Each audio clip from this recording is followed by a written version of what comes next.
E aí, tudo bem com você hoje? Que venha o teu reino, Jesus, que seja feito na terra assim como é no céu. Hoje para mais um episódio da série A Bíblia, mais um livro e o que Jesus quiser. Hoje vamos dar continuidade à leitura deste livro aqui, Ame Seus Filhos Intencionalmente, e vamos continuar na leitura do Evangelho segundo escreveu São João. Então vamos orar para que o Espírito Santo nos acompanhe na leitura desse devocional, desse estudo, e que o Espírito Santo esteja conosco. Pai, nós te louvamos, te agradecemos, declaramos a tua majestade, o teu senhorio, quão profundo é os teus pensamentos, Pai, e queremos ser participantes, queremos saber daquilo que tu tens para nós, Pai, e através da leitura dessa palavra, nos ensina, Pai, revela a tua vontade que é boa, perfeita e agradável. Revela, Senhor, os tesouros escondidos nessa palavra, que as palavras rema, Senhor, possam saltar aos nossos corações, Senhor, aos nossos olhos, e que fale conforme a necessidade de cada um. É o que te pedimos, já agradecidos, no nome de Jesus. Amém, amém.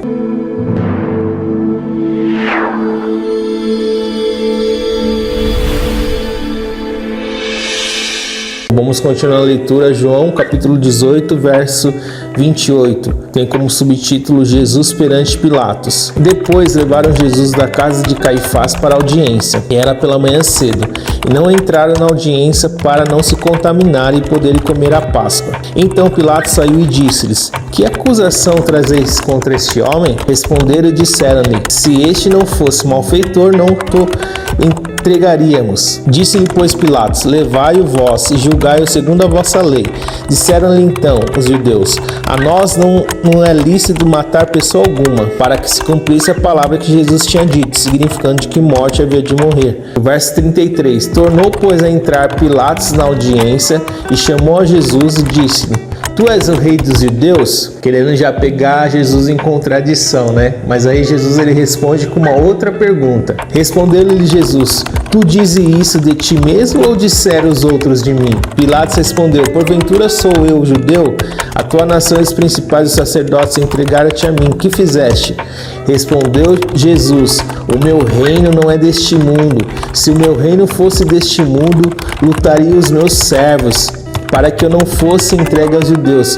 Mas agora o meu reino não é daqui. A Bíblia diz que o reino de Cristo é paz, justiça e alegria. E Jesus fazia a menção que o reino dele não era deste mundo. Embora o desejo é que o reino, os valores do céu seja manifesto na terra. Mas os seguidores de Jesus, eles não recorrem a meios terrenos para estabelecer o reino de Jesus. Não recorrem à guerra, à violência, mas é pelo amor. Jesus, sendo o rei dos reis, ele procurou servir. Jesus, tendo todo o domínio e autoridade, podendo se vingar, ele escolheu amar. Jesus, podendo excluir, ele acolhe, ele abraça. Jesus, tendo todo o domínio, todo o poder, toda a majestade, habitar em seu trono de glória, ele escolheu habitar entre os humanos e mostrar o amor ao próximo. As armas dos cidadãos do reino, que somos nós, não são carnais, mas espirituais.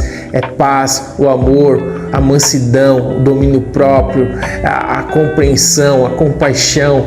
Isso são os recursos. Por isso que o reino de Jesus ele não é desse mundo, ele não usa violência, ele não quer avançar o reino dele através de conquistas onde exclui, onde oprime. O reino de Deus ele não será estabelecido pela força ou pela espada, mas sim pelo aquilo que Jesus deixou como exemplo. Embora o reino de Cristo não seja desse mundo, já é uma realidade presente. Jesus nos trouxe, nos mostrou esse reino. E o reino já é. Cristo vive em nós, os valores do céu nessa terra, como ele nos ensinou através da oração do Pai Nosso, que seja feito na terra, assim como é no céu. E o reino de Cristo, ele está em expansão, ele não para de avançar. Você querendo ou não, o reino de Deus, ele avança. E além de ser uma realidade presente para todos aqueles que vivem à vontade de Cristo, o reino futuro de Cristo também chegará junto com a sua segunda vinda. E o governo de Cristo será estabelecido plenamente. Chegará o tempo em que todo joelho se dobrará e toda a língua confessará que Jesus Cristo é o Senhor dos senhores, o Rei dos reis. Aleluia. O verso 37 continua dizendo assim: disse-lhe, pois, Pilatos: logo tu és rei? Jesus respondeu: tu dizes que eu sou rei. Eu para isso nasci e para isso vim ao mundo, a fim de dar testemunho da verdade. Todo aquele que é da verdade ouve a minha voz. Todo aquele que é da verdade ouve a minha voz. E o que é verdade? Verdade é Jesus. Ele disse: eu sou o caminho, a verdade e a vida. Ninguém vem ao Pai a não ser por mim. E a verdade, ela não precisa de defesa. Disse-lhe Pilatos: o que é a verdade? E dizendo isso, voltou até os judeus e disseram-lhe: não acho nele crime algum. O próprio Pilatos reconheceu ali que não existia crime algum em Jesus. Mas vós tendes por costume que eu vos solte alguém por ocasião da Páscoa. Quereis, pois, que vos solte o rei dos judeus? Então todos voltaram a gritar, dizendo: este não, mas a Barrabás.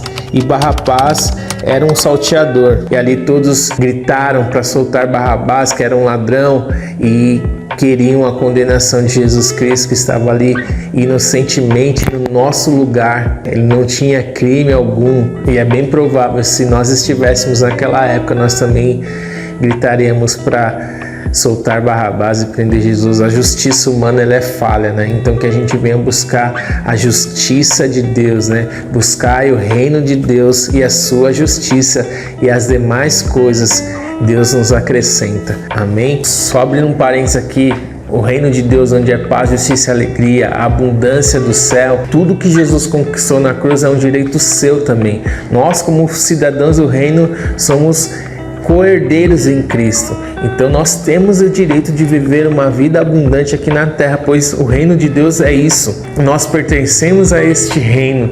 A Bíblia diz que o inimigo vem para roubar, matar e destruir, mas Jesus veio para que tivéssemos vida e vida em abundância. Então ele conquistou esse direito. Então você, como cidadão do reino, tem direito de viver nessa terra da melhor forma possível. Sim, nós vamos ter aflições, mas ele venceu o mundo e nós também venceremos. Então desfrute, contribua com o reino, avance juntamente com o Rei dos Reis e reconheça que nesse reino existe um rei soberano sobre todas as coisas, mas um rei que tem um coração de servo, como Jesus, né? E que sejamos assim também, que possamos servir uns aos outros, honrar uns aos outros, assim como Jesus nos ensinou. Amai ao próximo como a ti mesmo. Vamos continuar então com a leitura do livro Ame Seus Filhos Intencionalmente, o livro do pastor Dani Silk, da editora Chara. Paramos aqui na página 164. Diz assim: você se lembra do filme Apollo 13?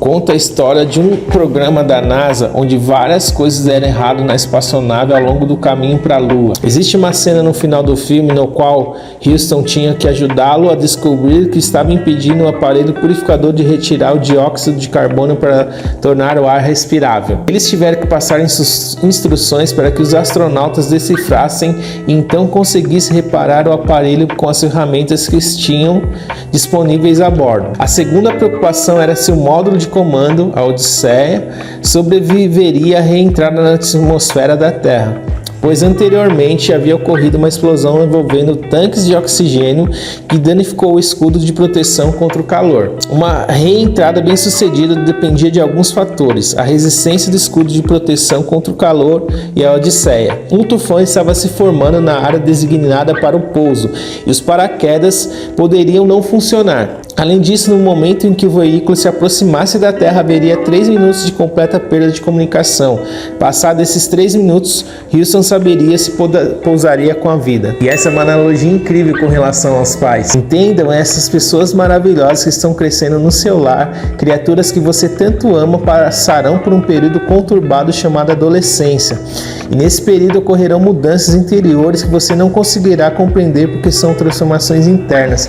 Não só na adolescência, mas hoje em dia as crianças já conseguem ter essas transformações até antes, na pré-adolescência, né? Isso daí começa muito cedo. Então a gente tem que ficar atento a essas mudanças que ocorrem internamente de percepções e alterações no comportamento dos nossos filhos. À medida que eles tentam descobrir como lidar com a vida, o comportamento deles mudará diante dos nossos olhos. Essas alterações podem ser muito assustadoras para ambos os pais e filhos. Serão momentos em que sentimentos como eu não consigo me comunicar com você, eu não consigo alcançar você, eu não sei aonde você foi, eu tenho medo do que pode acontecer com você surgirão. Vocês pais são Houston tentando enviar mensagem aos seus filhos, adolescentes, Apolo 13, para que eles possam atravessar intactos esses períodos turbulentos, que já vai dando a entender a importância da conexão entre você e seus filhos, né? É o relacionamento que temos com os nossos filhos na sua essência que nos ajuda a manter o escudo e a proteção e o módulo de controle sem avarias. Quando hormônios, pressão dos amigos e a cultura estão sobrecarregando seus filhos, eles precisam se sentir protegidos e conectados ao seu coração. Conectados ao seu coração. Se a relação entre vocês estiver danificada, será muito difícil para eles se manterem firmes diante das pressões internas e externas que sofrerão. É por isso que é de suma importância, quando coisas assustadoras acontecerem, que você transpareça o amor que lança fora todo medo, para que essa conexão continue forte. É inevitável que vai acontecer coisas que vão fugir do seu controle. Por mais que você tente educar seus filhos no caminho certo, muitas das vezes vai acontecer coisas que você não vai gostar, coisas relacionadas à descoberta dos seus filhos, a escolhas, a amizade, isso vai acontecer. Mas o mais importante aí é você manter uma empatia com o seu filho, estar presente, tentar de fato entender aquilo que tem cercado e norteado as decisões novas e às vezes até assustadoras dos seus filhos, os porquês dele. E aqui na sequência o autor narra uma experiência com a filha dele, onde ela meio que foge com o seu namorado, né, que ela acabou de conhecer pela internet, e eles ficam preocupados e pensam que ela tinha sumido, só que aí depois ela retorna, eles conseguem ali o contato, e são decisões dos filhos que acabam assustando, né, os pais, mas isso está fora do nosso controle. E essas coisas acontecem, mas que o Senhor nos dê discernimento e maturidade para entender o porquê das decisões dos nossos filhos, o que eles estão passando ali naquele momento, de entender, não somente julgar, criticar. Então, o autor aqui, ele continua dizendo assim: eu compartilhei essa história para mostrar que não existe garantias. Tenho certeza de que você sabe disso. Sherry e eu não vivemos em um mundo encantado. Assim como você, estamos usando muito duro para nos mantermos conectados com essas pessoinhas que tanto amamos e que precisam fazer suas próprias escolhas. E é por isso que é crucial que você identifique qual é o seu exemplo parental a seguir e desenvolver as ferramentas necessárias para tal. O objetivo não é fazer com que eles arrumem seu quarto, é fortalecer a conexão deles com o seu coração. Preocupamos com o quarto bagunçado, mas se perdemos a conexão, perdemos o mais importante. Pode até ser que ganhemos a batalha, mas perderemos a guerra. Não adianta seus filhos ali te obedecer, o que você está mandando e você perder a conexão, você se distanciar, você perder o coração do seu filho e ali ele te obedecendo. O importante é você gerar esse relacionamento com o seu filho. Precisamos aprender a nos manter conectados com o coração dos nossos filhos, ao mesmo tempo que os ensinamos a pensar, a solucionar problemas, a serem responsáveis, respeitosos e amorosos. E só é possível permanecer ligados com os seus corações se você souber como se conectar e proteger essa conexão. A Bíblia diz que os filhos são como flechas na mão do valente, na mão do guerreiro. O propósito é lançarmos os nossos filhos, é prepararmos eles para o destino que Deus tem para eles, né? É contribuir. Mas essa conexão é de suma importância. Nossos filhos sempre estarão conectados conosco. E é nessa fase de adolescência, pré-adolescência, que muitas das vezes os pais vão perdendo essa conexão com os filhos e não se percebem. Só querem que obedeça prontamente, até para um conforto, para não ver a casa bagunçada, por atender o desejo de que os seus filhos tenham boas notas nas escolas, e os filhos vão se desprendendo. O mais importante é isso: proteja e construa conexões com o coração do seu filho, da sua filha. Amém? Tem um texto na internet que eu vi esses dias que eu acho que se encaixa e agrega muito para esse trecho que a gente leu no livro agora. Eu vou ler para vocês. Eu não sei quem é a autora, o autor, mas eu vou ler aqui para você, tá?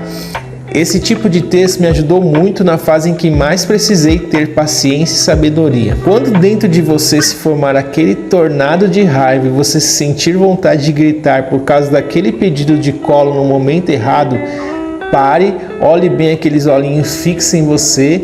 Ninguém nunca vai te olhar com tanto amor daquele jeito. Embora esse texto diz respeito a um período um pouco antes da adolescência, da pré-adolescência, mais assim da fase infantil, eu acho que conversa perfeitamente com esse texto que a gente leu. Continuando, quando você estiver super cansada, louca por um banho ou por um café quente e repentinamente passos rápidos vierem na tua direção, lhe mostrando os desenhos novos da escola, pare e olhe aquele rostinho feliz. Ninguém nunca vai querer dividir conquista com você daquele jeito. Quando você estiver no meio da novela, escutar o choro gritando por teu nome com o joelho ralado e você quiser brigar porque eles estão pedindo colo, pare.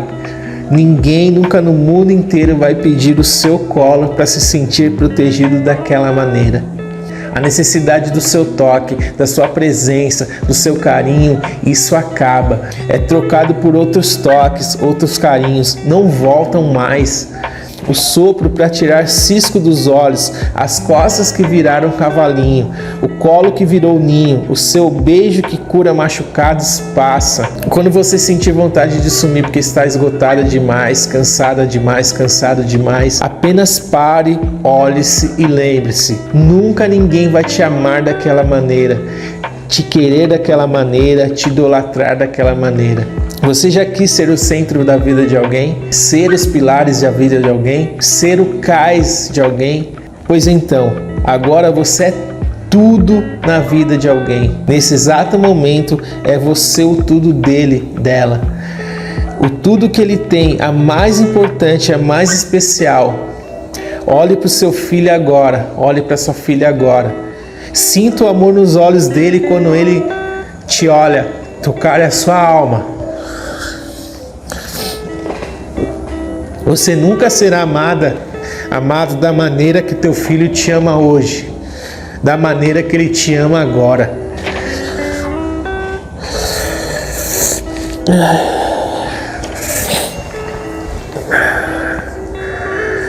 E é isso, meu irmão. Espero que você tenha gostado da meditação de hoje, que o Espírito Santo continue ministrando no seu coração.